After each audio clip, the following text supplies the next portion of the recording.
प्रिय विद्यार्थियों, आज के इस ऑनलाइन क्लास में आपका स्वागत है। आज हम पढ़ने जा रहे हैं क्लास बीएससी सेकेंड ईयर के एक सब्जेक्ट बॉटनी का एक टॉपिक जिसका नाम है मॉर्फोलॉजिकल डाइवर्सिटी इन एंजियोस्पर्म्स। प्रिय विद्यार्थियों, ये online class Gayatri college Sanchore के यूट्यूब चैनल पर संचालित हो रही है। इस समय आप गायत्री कॉलेज सांचौर के यूट्यूब चैनल पर अपनी क्लास को देख रहे हैं, पढ़ रहे हैं। इस चैनल से डायरेक्ट जुड़ने के लिए इसे सब्सक्राइब कीजिए, लाइक कीजिए और अधिक से अधिक शेयर कीजिए। हम डिस्कस कर रहे थे मॉर्फोलॉजिकल डाइवर्सिटी इन एंजियोस्पर्म्स नामक टॉपिक को। इससे संबंधित 2 वीडियोज़ इस चैनल पर अपलोड किए जा चुके हैं। उन 2 टॉपिक्स के अंदर हमने देखा था डाइवर्सिटी को ही, लेकिन वो डाइवर्सिटी थी इसके आमाप में या आकार में विविधता या डाइवर्सिटी इन साइज। दूसरी थी डाइवर्सिटी इन लॉन्गेविटी या जीवन काल में विविधता। सेकेंड वीडियो के अंतर्गत हमने डिस्कस किया था डाइवर्सिटी इन हैबिटेट या आवास में विविधता। तो प्रिय विद्यार्थियों, अभी तक हम कुल 3 प्रकार की विविधताएं एंजियोस्पर्म से संबंधित पढ़ ली है। इसको रिपीट करने के लिए आप पुराने वीडियोज़ को जरूर देखें। उसी टॉपिक को आगे बढ़ाते हुए आज हम डिस्कस करने जा रहे हैं डाइवर्सिटी इन हैबिटेट। जिम्नोस्पर्म के स्वभाव में उत्पन्न होने वाली विविधताओं के बारे में जानकारी प्राप्त करेंगे। विविधताओं के बारे में पढ़ना क्यों आवश्यक होता है? क्योंकि हम जिस पेपर को पढ़ रहे हैं वो इसके टैक्सोनॉमी का है, और टैक्सोनॉमी के अंदर मूल रूप से इसकी मॉर्फोलॉजी को सबसे पहले पढ़ा जाता है, और मॉर्फोलॉजी को पढ़ने के लिए इसकी डाइवर्सिटी पढ़ना बहुत ही जरूरी होता है। तो प्रारंभ करते हैं आज का अपना ये टॉपिक। थियोफ्रेस्ट ने सबसे पहले पादपों को उनके स्वभाव के आधार पर 2 भागों में विभक्त किया था। एक ऐसे पादप जिनका तना प्रबल होने के कारण, मजबूत होने के कारण ऐसे पादप सामान्य तौर पर सीधे खड़े रहते हैं, तो ऊर्ध्व पादप की श्रेणी में हम उसको ला सकते हैं। या इनका तना होता है कैसा होगा? मजबूत होगा। और दूसरे ऐसे तने युक्त पादप होंगे जिनका तना होगा वो दुर्बल प्रवृत्ति का होता है। दुर्बल होने के कारण इसको ऊपर चढ़ने के लिए अथवा ऊपर चढ़ने के लिए किसी सहारे की आवश्यकता होगी, या फिर वो जमीन के ऊपर ही लेटे रहते हैं। ऐसे पादप जो प्रबल तने युक्त हैं, जिनका तना मजबूत है और वो सीधे खड़े रह सकते हैं, उनको 3 समूह में विभक्त किया गया। पहला शाक या हर्ब, दूसरा झाड़ी और तीसरा वृक्ष। झाड़ी की गुण देखते हैं, शाक के गुण देखते हैं, शाक उन पादपों को कहा जाता है। तो ऐसे पादपों का तना सामान्य तौर पर हरे रंग का होता है, और हरा होने के कारण वो काष्ठीय नहीं होता। ऐसे पादपों की लंबाई लगभग 1 मीटर तक होती है। 1 मीटर या 1 मीटर से कम होती है, लेकिन तना कैसा होगा? हरा होता है। हरे तने को ही शाकीय तनों के नाम से जाना जाता है। ऐसे सभी पौधे शाक अथवा हर्ब्स कहलाते हैं। जैसे फॉर एग्जाम्पल के रूप में हम शाक की बात करें तो ये 1 वर्षीय और द्विवर्षीय पादप हो सकते हैं, लेकिन बहुवर्षीय पादपों के संदर्भ में देवकला नामक ऐसा प्लांट है जो बहुवर्षीय होते हुए भी शाकीय पादप कहलाता है। तो यहाँ पे कौन कौन से होंगे? 1 वर्षीय, दूसरा द्विवर्षीय और तीसरा बहुवर्षीय। बहुवर्षीय में केवल कैनना अथवा देवकला नामक पादप का जिक्र होता है। दूसरा आते हैं झाड़ी। वे पादप जिनका तना काष्ठीय होता है, और काष्ठीय के साथ साथ में इसकी लंबाई लगभग 1 से लगा करके 2 मीटर तक होती है। ऐसे सभी पादप जिनका तना इस कैटेगरी का है वो झाड़ी कहलाते हैं। जैसे केर एक बहुवर्षीय पादप है और झाड़ीनुमा संरचना के रूप में पाया जाता है। इसके अलावा जीजीफस या बेर झाड़ी पादप का एग्जाम्पल है। तीसरी कैटेगरी के ऊर्ध्वपादपों में आते हैं वृक्ष, जिनके बारे में सबसे ज़्यादा हमें जानकारी प्राप्त है, सबसे ज़्यादा हम उसको देखते भी हैं, तो वो वृक्षीय स्वभाव के पादप है। वृक्ष में मुख्य रूप से एक तना होगा जो मजबूत होगा, सामान्य तौर पर ये ट्रंक कहलाता है और इसके ऊपरी भागों पर निश्चित दिशाओं में शाखाएं लगी हुई होगी। अब निश्चित शाखाएं के आधार पर ये वृक्ष 4 प्रकार के होते हैं: एकलाक्षी, युग्म शाखी, अशाखित और संदिग्ध। सबसे पहला वृक्ष का जो प्रकार है वो एकलाक्षी। ऐसे सभी वृक्ष में एक मुख्य तना होगा। इस तने पर एक निश्चित क्रम के अंतर्गत, जैसे फॉर एग्जाम्पल इस निश्चित एंगल से या फिर एक समकोण पर तने से निश्चित एंगल पर शाखाएं विकसित होती हैं। लेकिन ये सभी शाखाएं अग्राभिसारी क्रम में लगी हुई होती है, जिसमें तल में लगी हुई शाखाओं की लंबाई अधिक होती है, जबकि शीर्ष पर लगी हुई शाखाओं की लंबाई कम होती है, जिसके फलस्वरूप इन पादपों का आकार होता है वो शंकुनुमा हो जाता है और ऐसे पादपों को शंक्वाकार पादप नाम दिया जाता है। जितने भी शीतोष्ण कटिबंधीय क्षेत्रों में पाए जाने वाले पौधे होते हैं वो शंक्वाकार होते हैं और ये वृक्ष का एकलाक्षी प्रकार का वृक्ष का उदाहरण होता है। तो यहाँ पे कौन से प्रकार के आएंगे? शंकु या शंकुधारी पादप हमेशा एकलाक्षी प्रकार के वृक्ष कहलाते हैं। दूसरे प्रकार के होते हैं युग्म शाखी। फॉर एग्जाम्पल इसके लिए एग्जाम्पल दिया जाता है वो बरगद का है, आम का है, नीम का है इत्यादि प्रकार का। तो बरगद का एग्जाम्पल हम लेते हैं। इसमें इस प्रकार के वृक्षों में एक मुख्य तना होगा। ये तना कुछ ऊपर जा कर के शाखाओं में विभक्त हो जाता है, जिसके फलस्वरूप पूरे पादप की आकृति गुम्बदाकार अथवा गोलाकार संरचना हो जाती है। तो यदि शाखाओं के अंदर एक निश्चित लंबाई के बाद में फिर स्तंभ से शाखाएं विकसित होती है, फलस्वरूप आकार कैसा हो गया? गोल अथवा गुम्बदाकार। ऐसे पादपों को क्या नाम देंगे हम? युग्म शाखी नाम देते हैं। और ये युग्म शाखी एग्जाम्पल कौन सा हुआ? बरगद का प्रकार होता है। तीसरे प्रकार जिसको हम अशाखित पादपों की श्रेणी में रखते हैं, अनब्रांच। ऐसे पादप सामान्य तौर पर इनका तना होता है वो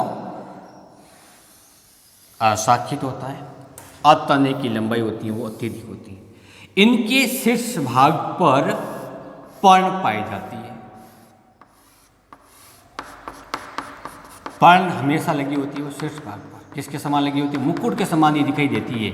इसीलिए इस प्रकार के पादपों को काउडेक्स प्रकार के अथवा पुष्पाक्ष वृक्ष के नाम से जाना जाता है। काउडेक्स अथवा पुष्पाक्ष। और ऐसे पुष्पाक्ष वृक्ष का एग्जाम्पल आता है, जैसे फॉर एग्जाम्पल खजूर है अथवा ताड़ के जितने भी पौधे होते हैं वो सबके सब कैसे कहलाते हैं? अशाखित प्रकार के। इनका उपनाम क्या है? पुष्पाक्ष। क्यों है?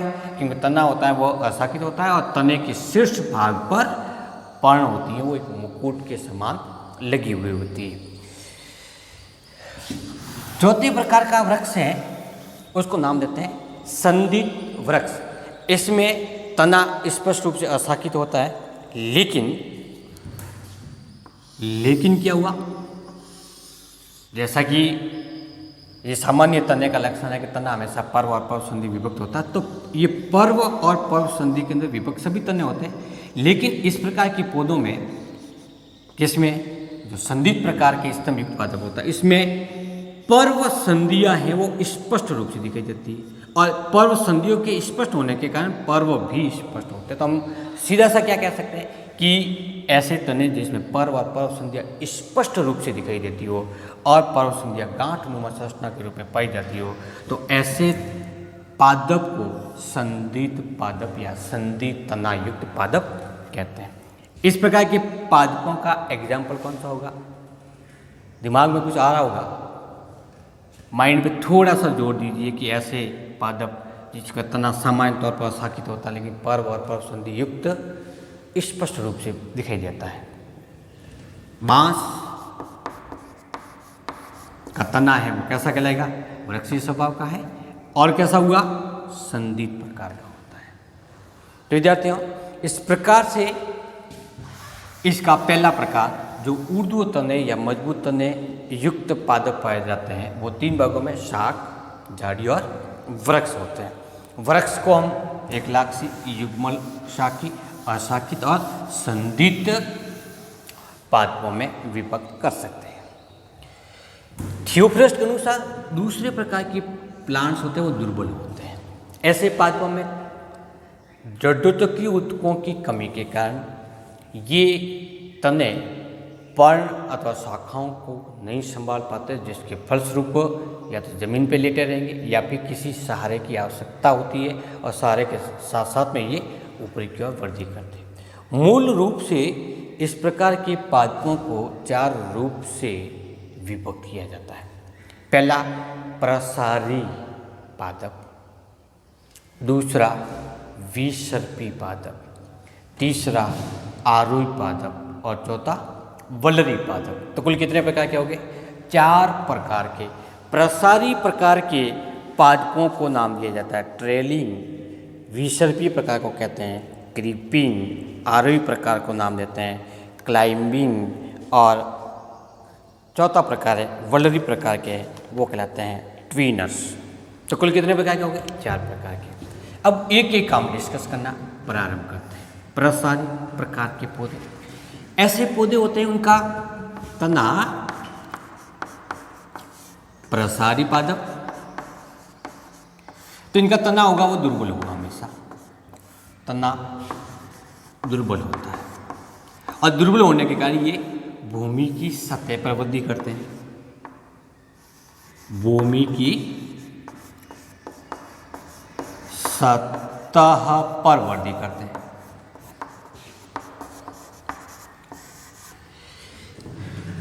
अब वृद्धि करने के आधार पर ये 3 प्रकार के होते हैं, श्यान, उच्चाग्र और विस्तृत। पहला कैटेगरी नंबर 1, ऐसे पौधे जो शयान पौधे होते हैं। इससे पहले हम एक विशेषता इसकी और लिख लेते हैं। इसकी विशेषता ये होती है कि जैसे फॉर एग्जांपल ये एक मुख्य तना से शाखाएं निकली, यदि इन शाखाओं की प्रत्येक पर्व संधि से जड़ें निकलती है तब इस प्रकार के लेटे हुए पादपों को नाम देते हैं विसर्पी। और यदि इन पर्व संधियों से जड़ें नहीं निकलती हैं और हम उसके अग्रभाग को उठाते हैं तो वो पूरा का पूरा तना उठ जाता है और उस स्थान तक पहुंचता है जो मुख्य तने से जुड़ा हुआ है। तो उसकी शाखाएं उठाएंगे तो कहाँ से जुड़ी हुई लगेगी? मुख्य तने से। तो हम इस प्रकार के पादपों को क्या नाम देते हैं? प्रसारी। तो हम इसके अंदर एक पॉइंट बना के उसको लिख सकते हैं। और क्या लिख सकते हैं कि इसके पर्व संधि से अपस्थानिक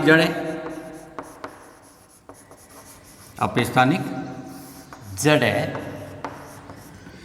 विकसित नहीं होती।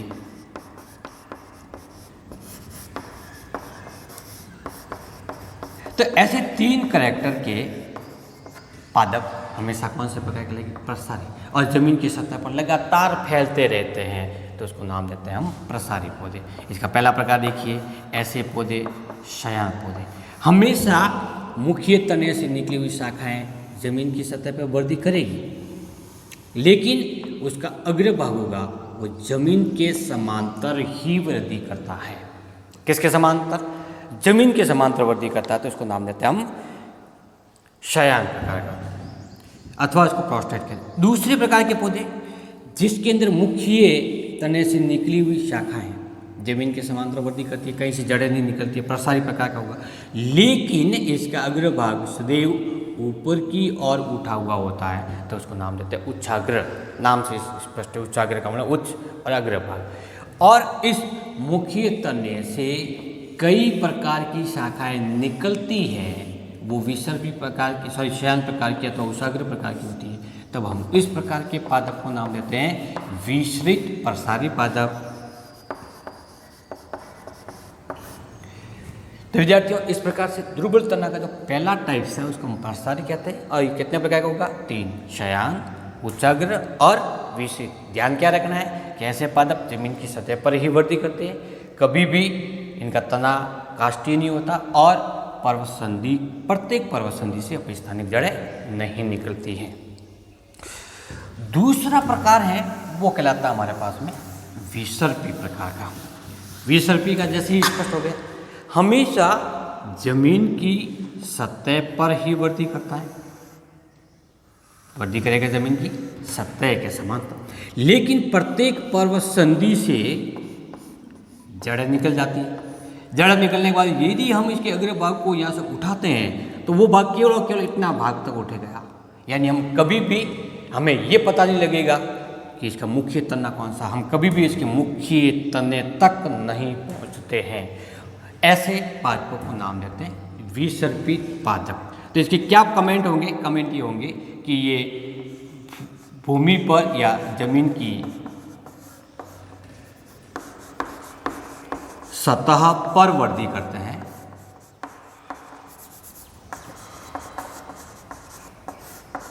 ये पहला पॉइंट हुआ। और दूसरा पॉइंट, प्रत्येक पर्वतसंधि से जड़ें निकलने के कारण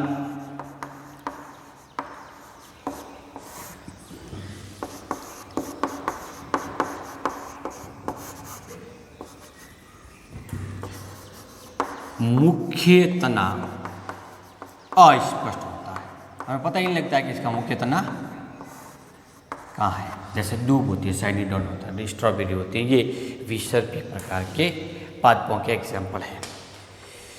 तीसरे प्रकार दुर्बल तने युक्त पादपों का है, वो है आरोही पादप।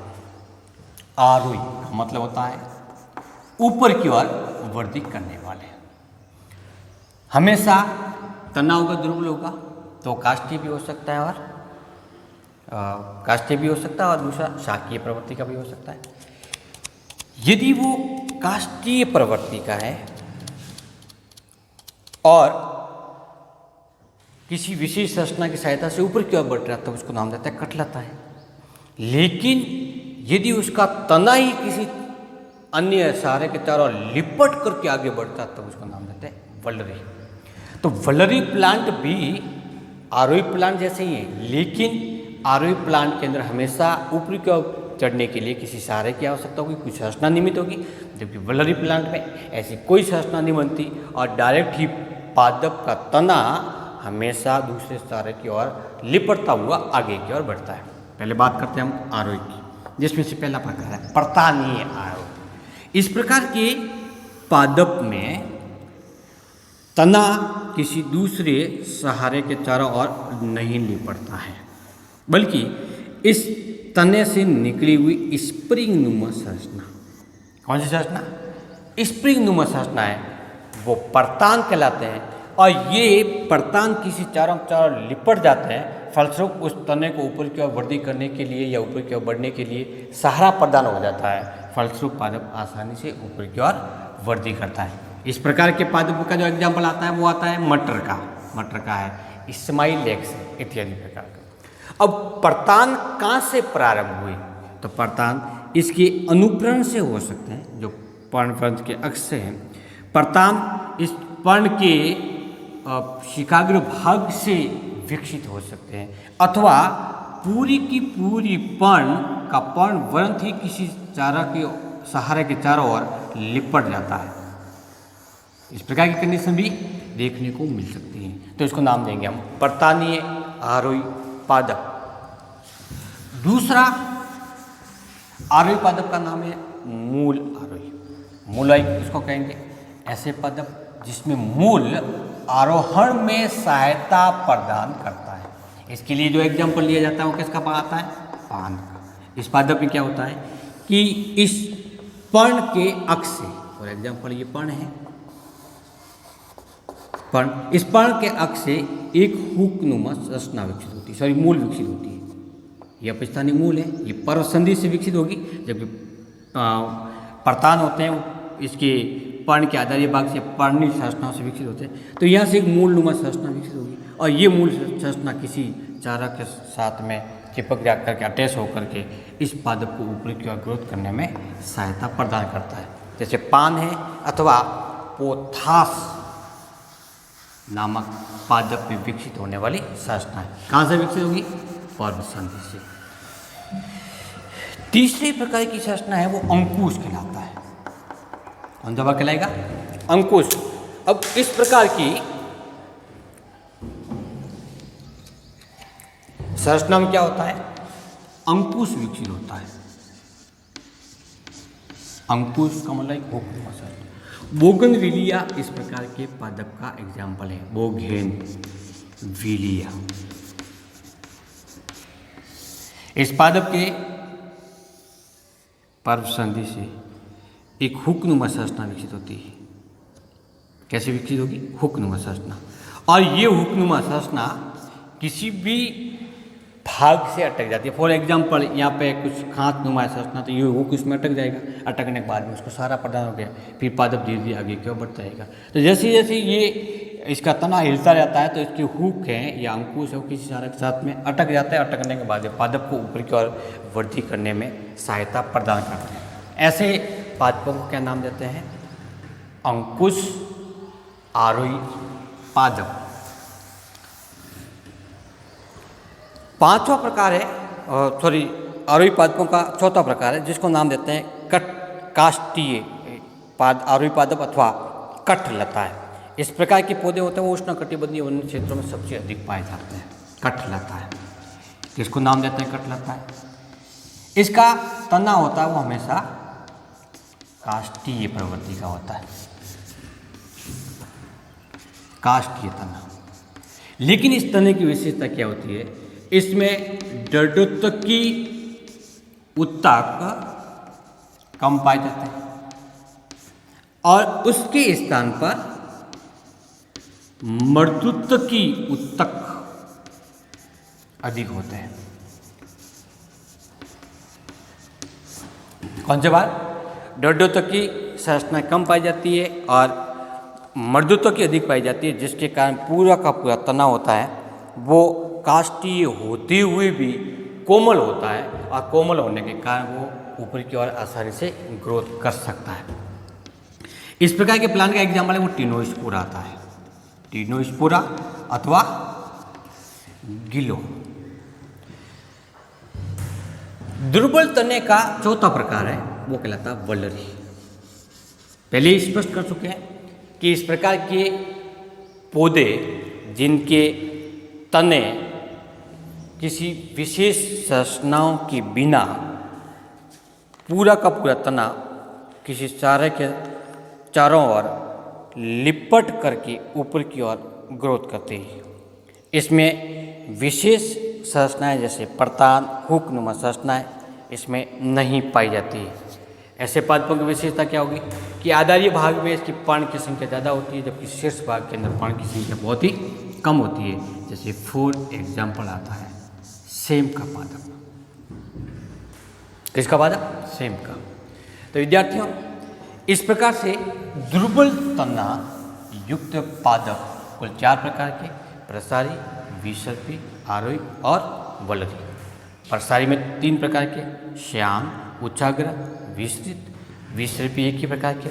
आरोही 4 प्रकार के प्रतानी, मूल आरोही, अंकुश आरोही और कठलता है। और चौथा भाग आता है वलरी जो केवल 1 ही प्रकार का होता है। इस प्रकार से आज के इस टॉपिक में हमने डिस्कस किया है मॉर्फोलॉजिकल डाइवर्सिटी इन एंजियोस्पर्म का एक टॉपिक जो है डाइवर्सिटी इन हैबिट, स्वभाव में उत्पन्न होने वाली विविधताएं। आज के इस टॉपिक के समाप्ति पर और कल डाइवर्सिटी का एक नए टॉपिक के साथ में आपके सामने उपस्थित होंगे। तब तक के लिए नमस्कार।